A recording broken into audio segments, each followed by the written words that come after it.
Quand on nous a proposé le projet, on n'avait jamais entendu parler auparavant. C'est mis en place ces mentorats dans beaucoup d'entreprises, donc ça me paraît cohérent que dès le plus jeune âge, on soit lancé dans une forme de mentorat. Je voulais avoir le retour et l'expérience de quelqu'un de plus expérimenté que moi sur le sujet, quoi. Je me suis dit que ça peut être l'occasion justement de découvrir la réalité en fait, de ce que c'est justement l'inégalité homme-femme au sein des entreprises.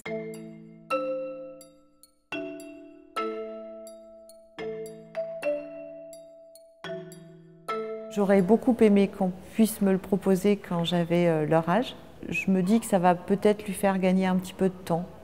Mettre des petits warnings sur quelques petites choses. Un jour viendra où elle sera confrontée à une situation et elle se dira « Ah, eh ben voilà, ça y est, c'est ça ». Ce qui a pu me surprendre, c'est déjà cette autocensure de la part des étudiantes. Pour certaines personnes, c'est culturel ou c'est social. Leur maman ne travaillait pas ou leur maman acceptait beaucoup de choses. Moi, je suis dans un métier qui est dans un univers, dans un secteur d'activité qui est très masculin. Et vraiment, on est sur une entreprise qui a été créée par des hommes dans un univers masculin, avec des valeurs masculines. Pour se débrouiller là-dedans, faut s'adapter. Rien ne s'adapte à nous, les femmes. On n'a pas du tout le même rapport avec une femme qu'avec un homme. Enfin, moi, je le vois, par exemple, quand c'est moi qui ai mes fournisseurs au téléphone ou quand c'est mon commercial, c'est pas du tout pareil. Ils n'ont pas du tout la même approche avec moi qu'avec lui. On ne m'a pas donné autant de crédit que mes collègues masculins, en fait. C'est plus une question aussi de style, je pense. Parce que mes collègues masculins s'imposaient plus, se faisaient leur place, ils occupaient plus l'espace, par leur voix, par leur position. Et je pense que ça s'est fait assez naturellement, c'était pas du tout par malveillance, mais je l'ai ressenti parfois, oui.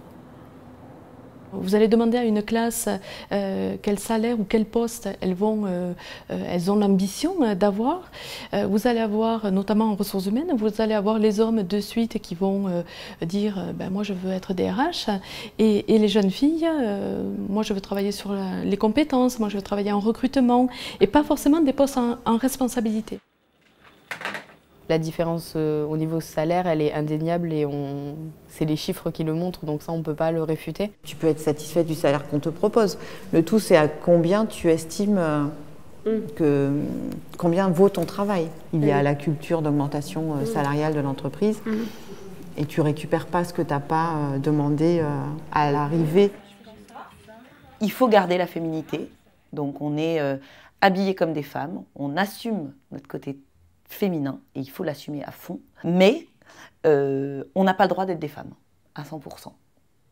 C'est-à-dire que les codes de communication resteront malgré tout masculins. Mon patron, alors en plaisantant, parce que c'était pas méchant, disait n'oubliez pas les talons et la jupe pour demain. Voilà, je trouve que... Enfin, j'ai jamais entendu quelqu'un dire à un homme mets tes mocassins ou ton pantalon à pince. Enfin, c'est ridicule, quoi.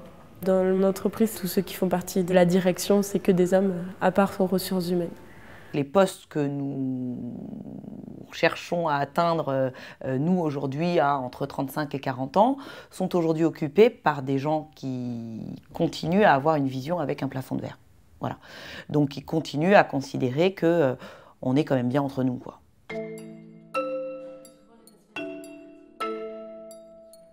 Je pense que j'ai vraiment eu de la chance parce qu'elle est vraiment impliquée dans le projet. Elle peut m'apporter des choses autant, voilà, comment elle a géré sa vie perso, sa vie pro, son évolution de carrière. Son expérience, elle peut être que bénéfique pour moi, c'est sûr.